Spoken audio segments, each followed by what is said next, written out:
ह्यूमा को ऐसी हालत में फैसले लेने का खूब एक्सपीरियंस था, इसलिए बिना कोई दया दिखाए उसने आत्मा पे हमला कर दिया, या कम से कम सबको ऐसे ही लगा। असल में उसने सिर्फ उस आत्मा को आजाद करने के लिए हमला किया था ताकि उस पर लगाया गया कंट्रोल हटाया जा सके। सिर्फ कुछ ही सेकंड्स में उसने बाकी आखिरी हंटर्स को हरा दिया और वो बूढ़ा हंटर को कोने में ला खड़ा कर दिया। अब उस बुढ़ऊ के पास सिर्फ दो ही रास्ते थे, या तो ह्यूमा को इलाकों की गश्त करने दे या अपनी जान गवा दे। इसी दौरान तत्सुबाकी ह्यूमा में दिलचस्पी दिखा रही थी। असल में उसने ह्यूमा के भाइयों से उनकी मौत से पहले मुलाकात की थी। उसने उसे अपना फोन नंबर भी दिया ताकि वे कांटेक्ट में रहे। अब उस इंसिडेंट के बाद ह्यूमा उस आत्मा को नागात्सुकी परिवार के घर ले गया। हालांकि बोटैन को इस पर कुछ अजीब शक होने लगा कि ह्यूमा बाहर क्या कर रहा था, लेकिन गलतफहमी दूर होने के बाद बोटैन और ह्यूमा ने मिलकर उस औरत को असली जगह पर छोड़ दिया। अब वापस लौटकर ह्यूमा ने बोटैन को बताया कि उसे पहले से ही उसकी असली सच्चाई पता थी और बोटैन के अंदर मौजूद वो रहस्यमयी आत्मा की बात वो जान चुका था। लेकिन उसने बोटैन को भरोसा दिलाया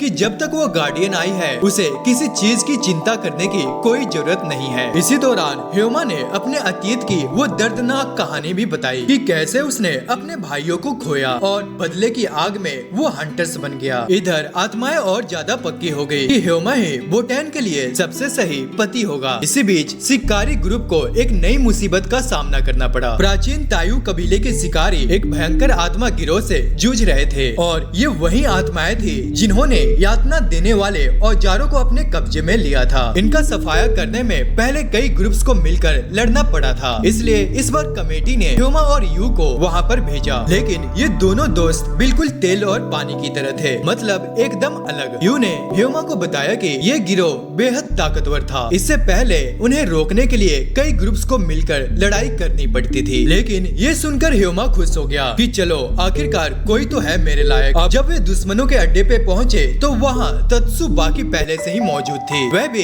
इस मिशन में शामिल होने वाली थी। इसके अलावा पहले वाले दो भाड़े के सैनिक भी वहाँ थे जिनका काम उन्हें गिरोह के सरगना तक पहुँचाया था। पर इससे पहले कि वे आगे बढ़ पाते, गिरोह के 3 सबसे ताकतवर नेता उनके सामने आ गए और हर एक के पास ऐसे खतरनाक हथियार थे जो उन्हें बेहद ताकत देते थे। अब असली लड़ाई शुरू होने वाली थी और युद्ध अपने चरम सीमा पे था। तत्सुबाकी ने आग पर कंट्रोल करने वाले दुश्मनों का सामना किया, जबकि ह्यूमा ने एक बेहद खतरनाक दुश्मन को चुनौती दी जो एक विशाल आरी का इस्तेमाल कर रहा था और वह इतना ताकतवर था कि उसने यू पर भी एक जबरदस्त हमला कर दिया और यू उसे रोक भी नहीं पाई और सिर्फ ह्यूमा ही अपने शक्तिशाली तावीजों की बदौलत उससे बराबरी की टक्कर ले पा रहा था। अब जब आरी वाला सरगना ह्यूमा से हारता दिखा तो उसने अपनी आत्मा को हथियार से जोड़ लिया। अब वह और भी ज्यादा खतरनाक रूप में बदल चुका था। अब इस नई मुसीबत का सामना करने के लिए ह्यूमा और यू को मिलकर लड़ना पड़ा। यू ने एक जोरदार हमला किया और ह्यूमा ने इसी मौके का फायदा उठाकर एक आखिरी वार किया और आखिरकार वो डीमन स्पिरिट का अंत हो गया। और मिशन खत्म होने के बाद तत्सुबाकी ने ह्यूमा को एक चौंकाने वाली बात बताई। उसने बताया कि वे पहले से ही उसके भाइयों से मिल चुकी थी और वह उनसे बहुत ही ज्यादा इम्प्रेस थी और उनके जैसी ताकत पाने के लिए एक खतरनाक आत्मा जो छतरी में समा चुकी थी का पीछा कर रही थी। तत्सुबाकी ने ह्यूमा को अपने कबीले में शामिल होने का प्रस्ताव दिया ताकि वह उस आत्मा के बारे में ज्यादा से ज्यादा जानकारी इकट्ठा कर सके। अब यू जो यह बातचीत सुन रहा था उसे लगा कि ह्यूमा को यह प्रस्ताव एक्सेप्ट नहीं करना चाहिए और तत्सुबाकी का कबीला हंटर्स को सिर्फ औजारों की तरह इस्तेमाल करने के लिए बदनाम था। लेकिन यू को भरोसा था कि ह्यूमा के अंदर मौजूद अंधकार एक दिन उसे एक्सेप्ट करने के लिए मजबूर कर देगा। हालांकि ह्यूमा ने इसे साफ इनकार कर दिया और वह आत्माओं के कबीले में रहकर ही अपनी जर्नी जारी रखना चाहता था। अब घर लौटने के बाद यू ने ह्यूमा से पूछा कि उसने प्रस्ताव क्यों ठुकराया। अब यू ने उसे बोला कि अगर उसने वह रास्ता चुना तो वह बुराई में खो जाएगा और वह अपना बदला अपनी शर्तों पर पूरा करेगा। अगले दिन होरी ने पूरे परिवार को इकट्ठा किया और घोषणा की कि वे रात को सुकियाकी डिनर मनाएंगे। हर किसी को तैयारी का एक एक काम सौंपा गया। ह्यूमा और बोटैन को इलेक्ट्रिक ग्रिल ढूंढने का काम सौंपा गया जो कहीं गायब थी, पर असली मकसद कुछ और था। होवरी और बाकी सदस्यों को उम्मीद थी कि ये छोटी सी खोज ह्यूमा और बोटैन को रिश्तों को आगे बढ़ाने का बहाना बन जाएगी। होवरी ने तो उनके प्यार के सक्सेस के लिए उसे लकी चार्म भी दे दिया। अब क्या ये मिशन ह्यूमा और बोटैन को और करीब ला पाएगा या फिर कुछ और रोमांचक मोड़ आने वाला है। बोटैन ह्यूमा को अट्रैक्ट करने की प्लानिंग बना रही थी, लेकिन ये सोचकर वो बहुत ही घबराई हुई थी। वहीं बाकी सभी अपनी अपनी तैयारी में व्यस्त थे, पर बोटैन के मन में एक सवाल था कि क्या ह्यूमा भी इस फीलिंग को महसूस कर रहा था या फिर क्या वह इस बारे में कुछ सोच भी रहा है। इसी दौरान ह्यूमा को जमीन पर होवरी की दी हुई लेटर मिली जो बोटैन के पास थी। उसे पढ़कर ह्यूमा ने कोई ज्यादा इंटरेस्ट नहीं दिखाया और बोला मुझे इसकी चिंता करने की जरूरत नहीं। और बोटैन ये सुनकर चौंक गई। वह इस कोल्ड रिप्लाई से संतुष्ट नहीं थी और उसकी फीलिंग्स जानना चाहती थी। बोटैन ने सच्चाई जानने की पूरी कोशिश की, लेकिन इसी दौरान दोनों एक दूसरे से टकरा गए। ह्यूमा पहली बार ब्लश करने लगी और शर्म की वजह से उसके गाल भी लाल पड़ गए। आखिरकार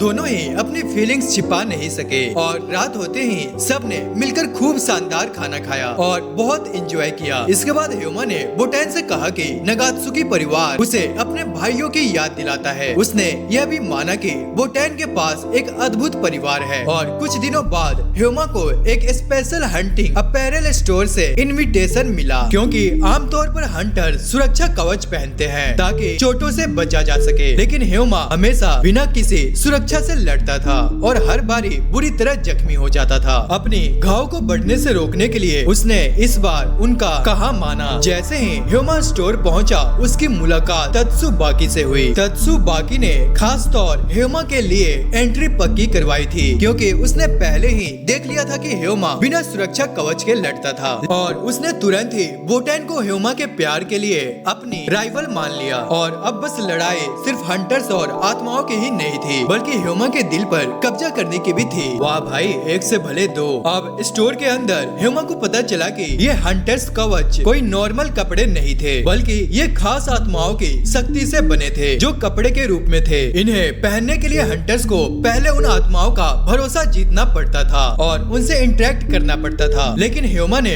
खुद को सबसे अलग साबित किया। बाकी हंटर्स इन कवचों पर पूरी तरह से निर्भर थे, लेकिन ह्यूमा ने यह दिखाया कि वह अपने कड़े फिजिकल ट्रेनिंग की वजह से बिना किसी सुरक्षा के भी जबरदस्त हमले कर सकता है। और यही देखकर कपड़ों की आत्माओं ने उसे एक्सेप्ट कर लिया और ह्यूमा को नया शिकारी कवच भी मिल गया। अब ह्यूमा पहले से भी ज्यादा ताकतवर और खतरनाक बन चुका था। अब क्या बोटैन और तत्सुबाकी के बीच कोई रोमांटिक जंग शुरू होगी? क्या ह्यूमा का नया कवच उसे और भी ज्यादा ताकतवर बनाएगा? और आगे कौन सी नई मुसीबत आने वाली है? ह्यूमा ने अपनी ताकत को साबित कर दिया और जादुई कपड़े अब उसकी रक्षा करने के लिए तैयार थे। कपड़ों ने उसे अपना योग्य धारक मान लिया, जिससे उसकी लड़ाई की शक्ति और भी ज्यादा बढ़ गई। इसी बीच तत्सुबाकी ने बोटैन को चेतावनी दी, अगर तुमने ध्यान नहीं दिया तो मैं ह्यूमा को तुमसे छीन लूंगी, समझी ना? अब बोटैन को यह सुनकर हल्का जलन तो महसूस हुआ, लेकिन उसने इसे नजरअंदाज करने की कोशिश की। अब ह्यूमा बोटैन का इंतजार कर रहा था, तभी अचानक काई वहां आ थमका। काई को ह्यूमा की असली ताकत जानती थी, इसलिए उसने उसे लड़ाई के लिए चेतावनी दी। और उसके साथ इत्सुकी नाम की एक लड़की भी थी, जिसने एक शक्तिशाली बैरियर बना दिया ताकि कोई उनकी लड़ाई में दखल ना दे सके। अब ह्यूमा ने बिना समय गवाए तुरंत ही हमला कर दिया, लेकिन उनकी पावर्स में बहुत ही ज्यादा डिफरेंस था। काई अब तक का सबसे ताकतवर आत्मा निकला, जिससे ह्यूमा का सामना हुआ था। उसकी ताकतवर कवच ने उसे कई शक्तियाँ दी थी, जिससे ह्यूमा के लिए लड़ाई और भी ज्यादा मुश्किल हो गई थी। काई ने ह्यूमा का मजाक उड़ाया और कहा कि क्या तुम्हें सच में लगता है कि तुम उस भूत को हरा सकते हो जिसने तुम्हारे भाइयों को मारा था इतने कमजोर ताकत के साथ? और ये सुनकर ह्यूमा बहुत ही आग बबूला हो गया। अब उसे समझ में आ गया कि काई को उस स्पेक्टर के बारे में जानकारी थी, जिसने उसके परिवार को बर्बाद कर दिया। अब ह्यूमा गुस्से में आकर एक डीमन की तरह टूट पड़ा और पूरी ताकत से उस पे हमला किया। उसने काई को पहली बार चोट पहुंचाई, लेकिन काई की ताकत अभी भी बहुत ज्यादा थी। उसने कुछ ही पलों में उसने ह्यूमा को फिर से दबोच लिया और उसे लाचार कर दिया। इसी दौरान कबीले के आत्माओं ने काई की मौजूदगी को महसूस कर लिया और बीच में कूद पड़ी। अब काई लड़ाई जारी रखना चाहता था, लेकिन उसके साथ ही इत्सुकी पहले ही पकड़ में आ चुकी थी। उसने काई की शक्ति को सील कर दिया और कहा, अब तुम्हारा खेल खत्म। असल में काई ह्यूमा को हराने नहीं आया था, बल्कि उसकी पावर्स को परखने आया था। और जाते जाते काई ने ह्यूमा से एक सवाल किया, तुम अपनी असली ताकत का इस्तेमाल क्यों नहीं कर रहे? और यह सुनकर ह्यूमा चौंक गया। काई ने बताया कि रिंग्स ह्यूमा की असली हथियार नहीं है, बल्कि वह उन्हें अपने भाइयों के गम में पहनता है। अगर तुम वाकई अपने भाइयों की मौत का बदला लेना चाहते हो तो तुम्हें अपने असली शक्ति को अपनाना होगा। ह्यूमा ने अपने भाइयों की हत्या करने वाले छाते के बावजूद बोटैन को बचाने का फैसला किया। जब छाते ने बोटैन के अंदर छुपी शक्तियों को हड़पने की कोशिश की तो ह्योमा ने पूरी ताकत से उसका सामना किया। इसके बाद दूर खड़ी बोटैन ये सुनकर चौंक गई। ह्योमा के लिए वह सिर्फ एक जिम्मेदारी नहीं बल्कि एक वचन थी, लेकिन ह्योमा जानता था कि उसकी मौजूदा ताकत बदलने के लिए काफी नहीं है। इसलिए उसने खुद को और मजबूत बनाने के लिए कुछ महीने के लिए कबीले को छोड़ने का फैसला किया और कई महीनों की हार्ड ट्रेनिंग करने के बाद ह्योमा फिर से बोटैन के सामने आया और बोटैन को अब भी लग रहा था कि ह्योमा उसे अपने परेशानियों की जड़ मानता है। लेकिन ह्योमा ने उसे बताया कि वह इसलिए नहीं गया था। मैं जानता हूँ कि मेरे भाइयों की मौत के लिए सिर्फ और सिर्फ वह दुश्मन आत्मा जिम्मेदार है, लेकिन मैं तुम्हारे साथ रहूंगा और तुम्हारी रक्षा करता रहूंगा, कम से कम तब तक जब तक मैं अपना बदला पूरा नहीं कर लेता। लेकिन बोटैन को डर था और वो कहती है जो भी इंसान मेरे करीब आता है उसे मौत मिलती है, जैसे तुम्हारी चाची जिसे तुम सबसे ज्यादा प्यार करते थे। लेकिन ह्योमा टच से मस नहीं हुआ और वो कहता है तुम्हें चिंता करने की कोई जरूरत नहीं है, मैं तुम्हें छोड़कर कभी नहीं जाऊंगा। अब समय बीतता गया और ह्योमा इस परिवार का हिस्सा बन चुका था। एक दिन बोटैन कमरे की सफाई कर रही थी, तभी उसे अपने दादा की पुरानी पाइप मिली। उसने उस पल को याद किया जब ह्योमा उनके घर में रहने आया था और सबने उसका कमरा तैयार किया था। लेकिन जैसे ही उसने पाइप को छुआ एक अजीब सा हाथ सामने आया और बोटैन जोर से चीखी और सभी लोग तुरंत उसकी मदद के लिए दौड़े। हावरी जो कपड़े को कंट्रोल कर सकती थी तुरंत एक सुरक्षा कवच बना लेती है, लेकिन वो राक्षस हार मानने को तैयार नहीं था और जैसे ही वे एक और हमला करने वाला था तभी नागी आ गई जिसके हाथ तलवारों में बदल चुके थे और एक ही झटके में उसने उस दानव को दो हिस्सों में काट दिया। अब उस सुकुमो गामी का अंत हो चुका था, लेकिन नागी की तलवार के वार से बोटैन की दादा की पाइप टूट गई। अब नागी को लगा कि बोटैन बहुत गुस्सा होगी, लेकिन बोटैन ने सबकी ओर देखा और कहा तुम सब ने मेरी रक्षा की, मैं जिंदगी भर मैं तुम्हारी आभारी रहूंगी। सबको उस पर बहुत ही ज्यादा प्राउड था क्योंकि वह एक नीडर और मजबूत लड़की बन चुकी थी। बोटैन अब यूनिवर्सिटी जाने के लिए तैयार थी, वहीं ह्योमा तो बाकी के साथ कड़ी ट्रेनिंग कर रहा था और उन दोनों का एक ही मिशन था, ह्योमा के भाई बहनों की मौत के असली गुनहगार को ढूंढना। इसी दौरान नागात्सुकी परिवार एक बड़े सुरक्षा प्लान पर काम कर रहा था। क्योटो का सबसे बड़ा त्योहार एआई मात्सुरी आने वाला था, जिसमें हजारों लोग इकट्ठा होते हैं और इस बार त्योहारों में क्योटो के 3 सबसे ताकतवर सुकुमोगामी कोड ट्रायो भी आने वाले थे और त्योहारों का माहौल बहुत ही कलरफुल था। आगे हम देखते हैं कि बोटैन अपने दोस्तों के साथ हंसी मजाक कर रही थी, तभी अचानक ह्योमा उनके पीछे आ गया और अचानक उसे देखकर वो दोनों डर गई और ह्योमा को इसका अंदाजा भी नहीं था कि वह चुपचाप आकर उन्हें डरा देगा। और फिर उसने उन्हें याद दिलाया कि आज रात का डिनर सबको मिलकर बनाना है। लेकिन तभी ह्योमा को इलाके में कुछ अजीब सा महसूस हुआ और जांच करने पर पता चला कि एक साया त्योहार की झांकी के एक छाते में छिपा हुआ था और वह तुरंत अपने साथियों को बताने गया। लेकिन जैसे ही वह हमला करने वाला था अचानक 3 बड़े सुकुमोगामी कोड ट्रायो वहां आ पहुंचे और तभी पहली योद्धा फुकी ने अपनी बांसुरी बजाई जिससे वहां मौजूद सभी लोग बेहोश हो गए और बूढ़े तत्सुमिकी ने पतली लाल धागों से उस राक्षस को पकड़ लिया और फिर सुजुमी ने अपने हमले से उसे आसानी से सील कर दिया। और ये देखकर ह्योमा पूरी तरह से हैरान हो गया और वह उनके पास गया और अपना इंट्रोडक्शन देते हुए उनका शुक्रिया अदा किया। लेकिन जैसे ही उसने अपना नाम बताया वो तीनों वॉरियर उस पर झपट पड़े क्योंकि वो पहले से ही ह्योमा के बारे में सुन चुके थे और उससे मिलने के लिए बेताब थे। तभी हावरी हवा में उछल कर आई और एक जबरदस्त किक से ह्योमा को गिरा दिया और कहा तुमने सुकुमोगामी के मामलों में जो किया उसके लिए तुम्हें जवाब देना होगा। और जब ह्योमा ने जब ऊपर देखा तो कोड ट्रायो वहाँ खड़े थे। उसे समझ आया कि उन्होंने ही उसकी मदद की थी। इसके बाद हावरी ने ह्योमा को ऑर्डर दिया कि वह तुरंत श्री कादोरी को रिपोर्ट करे, लेकिन उसका ट्रांसमीटर खराब था और रेडियो सिग्नल नहीं मिल रहा था और वह पास की सड़क पर गया और तभी उसकी नजर एक अजीब छाते पे पड़ी और इसी छाता को देखकर उसे अपने भाई बहनों की दर्दनाक मौत याद आ गई। यही वो छाता था जिस दिन उसके भाई बहनों ने उसे पहली बार सुकुमोगामी के खिलाफ लड़ाई देखने बुलाया था, लेकिन उस दिन वे एक खतरनाक जाल में फंस गए थे। एक राक्षस ने गार्डियन आइज की सभी टेक्निक्स को बेअसर कर दिया था और ह्योमा सिर्फ देखता रह गया और उसने अपने भाई बहनों को बेरहमी से मरता देखा और अब ठीक उसके सामने वही छाता पड़ा था और जैसे ही उसने उसे ध्यान से देखा उसे एक मिस्टीरियस स्पिरिट दिखाई दी। उसने ह्योमा को बहुत ही डरावने अंदाज अंदाज से देखा। क्या ये वही दानव आत्मा थी जिसने उसके भाई बहनों को मारा था, या क्या ह्योमा बदला लेने के लिए तैयार है? और त्योहारों की रौनक के बीच खतरों का नया दौर शुरू हो चुका था। त्योहार के दिन सभी लोग जश्न का आनंद ले रहे थे, जिसमें ह्योमा भी शामिल था और स्टेज पे एक शानदार परफॉर्मेंस हो रही थी। तभी कगामी उसके पास आई और उसे याद दिलाया कि उन्होंने पूरा दिन साथ बिताने का वादा किया था और दोनों ने पार्क में सैर की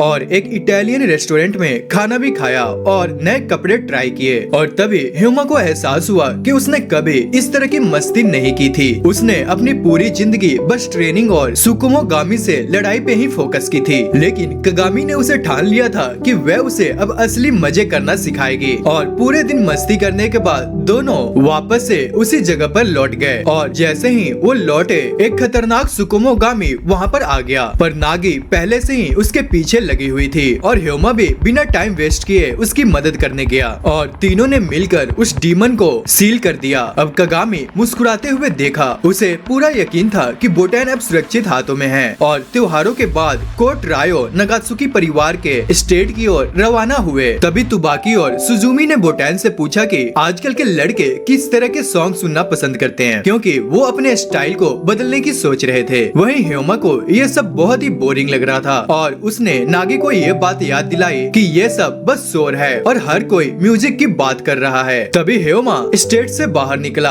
और रास्ते में चलते चलते बोटैन के कुछ दोस्तों से टकरा गया और लड़कियों ने उसे घेर लिया और जबरदस्ती उससे सवाल पूछने लगी और बेचारा ह्योमा बुरी तरह से फंस गया। लेकिन तभी एक लड़की वहाँ पे आई और उसे वहाँ से निकाला। इसी बीच क्योटो के सुकुमो गामी नेता और नगात्सुकी परिवार आमने सामने आ चुके थे और वे नगात्सुकी परिवार से पूरी तरह से नाराज थे और उन्होंने उन पर आरोप लगाया कि परिवार ने उनकी बनाई हुई कानून का उल्लंघन किया है। और उन्होंने पूछा, आखिरकार तुम लोग इन लड़कों की जबरदस्ती शादी करवाने पे क्यों अड़े हो? पर सबको शक था कि असली मकसद कुछ और ही है और ये सच में बोटैन के अंदर छिपे रहस्यमय इंस्पेक्टर को फंसाने की प्लानिंग थी। और उन्होंने याद दिलाया कि बोटैन की चाची के मौत के बाद वे एक बार अपने अंदर के अंधकार को कंट्रोल नहीं कर पाई थी और अब वे हमेशा अच्छाई और बुराई के बीच झूल रही थी। और क्या नगात्सुकी फैमिली ह्योमा का इस्तेमाल कर रहा था ताकि बोटैन को इंसान के रूप में उसे खुशी मिल सके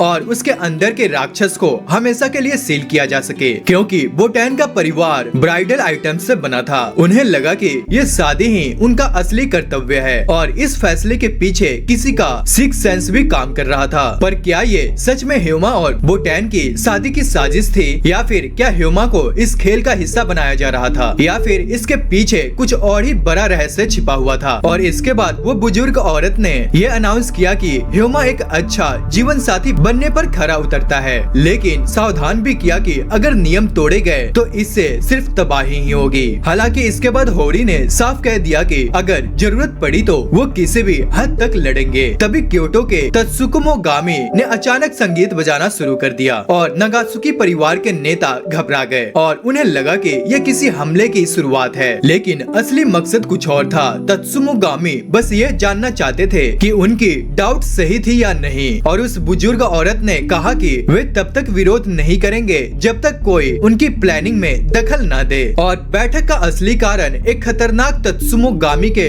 बारे में बात करना था, जिसे हाल में ही शहर में देखा गया था। और ह्योमा को तुरंत एहसास हुआ कि वे उसी राक्षस के बारे में बात कर रहे थे जिसे उसने कुछ दिन पहले देखा था। और अगले कुछ दिनों में बोटैन अपने दोस्तों के साथ यूनिवर्सिटी में बिजी थी और उनका एक क्लब था जिसके लिए उन्हें किसी मजबूत आदमी की जरूरत थी। और उसके बाद बोटैन ने ह्योमा को बुलाया और वे तुरंत ही उसके मदद के लिए तैयार हो गया। लेकिन जैसे ही ह्योमा यूनिवर्सिटी पहुंचा, सिक्योरिटी गार्ड्स ने उसे गिरफ्तार कर लिया और गार्ड्स को लगा कि वह कोई अपराधी है। हालांकि बोटैन के आने पे यह गलतफहमी दूर तो हो गई, लेकिन और इसके बाद बोटैन के दोस्तों ने उसका वेलकम किया और उसे चाय भी ऑफर की। लेकिन तभी लड़कियों ने ह्योमा से बोटैन के साथ उसके रिश्तों पे क्वेश्चंस पूछने शुरू कर दिए और बेचारा ह्योमा घबरा गया और वो वहाँ से भाग निकला। और बोटैन को इस बात पर बहुत गुस्सा आया और रास्ते में उसके दोस्तों ने समझाया कि वे बस ह्योमा को जानना चाहते थे, लेकिन बोटैन इस पर कुछ सोच रही थी। तभी बोटैन को अचानक एक अजीब एहसास हुआ, उसे अम्ब्रेला डीमन की फीलिंग महसूस हुई और लड़कियां इस खतरे से अनजान थी और वो भागने में फंस गई। इसके बाद राक्षस ने एक जादुई बैरियर बना दी और उन्हें एक दूसरी दुनिया में खींच लिया। इस बीच काई को भी वही ऊर्जा महसूस हुई जो ह्योमा ने पहले भी देखा था, और राक्षस का असली मकसद था कि बोटैन की आत्मा में झांकना और अपने मास्टर को आजाद करना। अब इसके बाद नगात्सुकी जो रास्ता ढूंढ रही थी अचानक वहाँ पे आ गई और बिना कुछ सोचे समझे उस राक्षस पे हमला कर दिया। लेकिन इससे पहले कि वे कुछ कर पाते बोटैन की दोस्त भी राक्षस के जाल में फंस गई। दोस्तों, बोटैन के अंदर कौन सा रहस्य छिपा हुआ था और क्या ह्योमा और काई मिलकर इस छाते वाले डीमन को हरा पाएंगे या फिर बोटैन की शादी के पीछे कोई गहरा प्लानिंग छिपी हुई है। ह्योमा ने बोटैन से वादा किया था कि वह हमेशा उसकी रक्षा करेगा और जब उस राक्षस ने हमला किया तो उसने अपनी पूरी ताकत से उसे रोकने की कोशिश की। उसके एक जबरदस्त हमले से राक्षस को भारी चोट पहुंची, लेकिन वह जल्द ही खुद को ठीक कर लिया। फिर उसने ह्योमा को वार्निंग दी कि वह तीनों लड़कियों की रक्षा कैसे करेगा। उसी समय फूकी अपने शक्तिशाली बांसुरी के साथ वहां पहुंचा और उसने ह्योमा से कहा कि वह लड़कियों की रक्षा की चिंता ना करे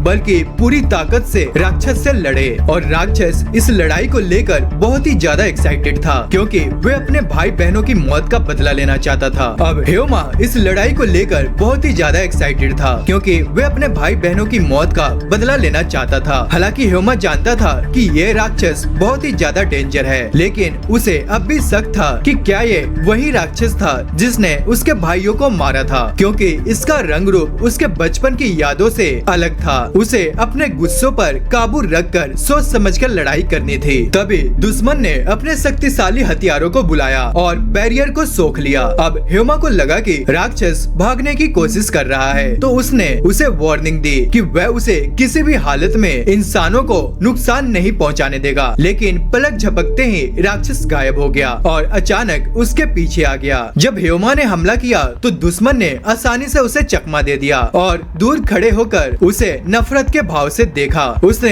ह्योमा के बड़े भाइयों की बातें छेड़ी जिससे ह्योमा और भी ज्यादा गुस्से में आ गया और गुस्से में उसने अपने भाइयों द्वारा छोड़ी गई वस्तुओं और तावीजों को मिलाकर एक नई शक्ति बनाई, लेकिन उसका हमला वेस्ट हो गया। राक्षस ने अचानक से ही बोटैन पे हमला कर दिया, ये दिखाने के लिए कि ह्योमा अपनी रक्षा करने के वादे में कितना कमजोर था। जब ऐसे लगा कि बोटैन पे खतरा मंडरा रहा है तभी उसका परिवार और बाकी टीम वहाँ पहुँच गयी और उन्होंने तुरंत राक्षस से टक्कर ली। अब इसके बाद नागी ने अपनी तलवार की पूरी ताकत से उस पे हमला किया और राक्षस को बहुत गहरा चोट दिया। इसके बाद सभी ने मिलकर उसे घेर लिया और लगातार उस पे हमला करने लगे और आखिरकार सुजुरी ने उस पर एक जोरदार वार किया और राक्षस को जमीन पे गिरा दिया। अब ह्योमा अपने सामने नगात्सुकी फैमिली की इन शक्तियों को देखकर हैरान था क्योंकि उन्होंने बोटैन की सुरक्षा के लिए अपनी जान दे दी थी। लेकिन तभी राक्षस अचानक जमीन में समा गया और वहाँ से गायब हो गया। तभी कागामी ने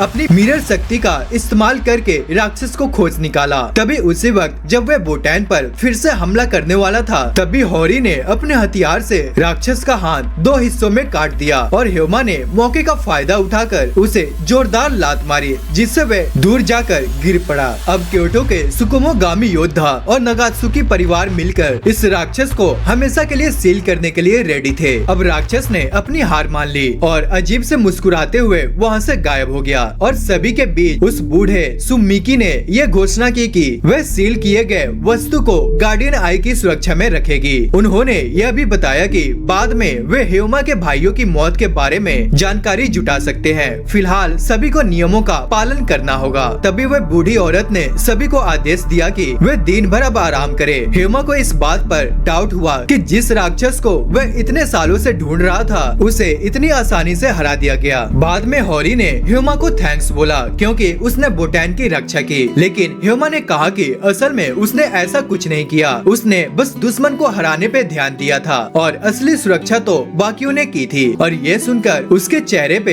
एक अजीब सा दुख झलकने लगा। तभी बोटैन को अचानक अजीब सा महसूस हुआ और उसकी आंखें चमकने लगी और तभी होरी ने तुरंत आदेश दिया कि सभी लोग जल्दी से नगात्सुकी हवेली लौटे और वे दौड़ते हुए हवेली पहुँचे। लेकिन वहाँ जाकर जो देखा उसने सबको चौंका दिया। यह एक जाल थी। अब नगात्सुकी हवेली एक खंडहर बन चुकी थी, पर असली निशाना हवेली नहीं था बल्कि उसकी सुरक्षा करने वाले स्तंभ बुजुर्ग कुसुगा था। अब इस हमले से सभी को यह समझ आ गया कि दुश्मन पहले से ज्यादा ताकतवर है और उनका असली लक्ष्य बोटैन है, इसलिए उसे सुरक्षा रखने का सबसे सबसे अच्छा तरीका ये था उसे तुई के घर ले जाए। बाद में जब वे कादोरी हवेली पहुँचे तो पता चला कि कुसीगा खुद को एक कंटेनर में सील कर चुके थे। वहाँ एक लड़की ने बताया कि किसी सुकुमोगामी को सील करने के 2 तरीके होते हैं। उसने यह भी कहा कि कुसीगा ने खुद को कंटेनर में इसलिए सील किया क्योंकि उन्हें अपने मरने का खतरा महसूस हो रहा था, और साथ ही उसने बताया कि कुसीगा कंटेनर को ठीक करने की कोशिश कर रहे थे,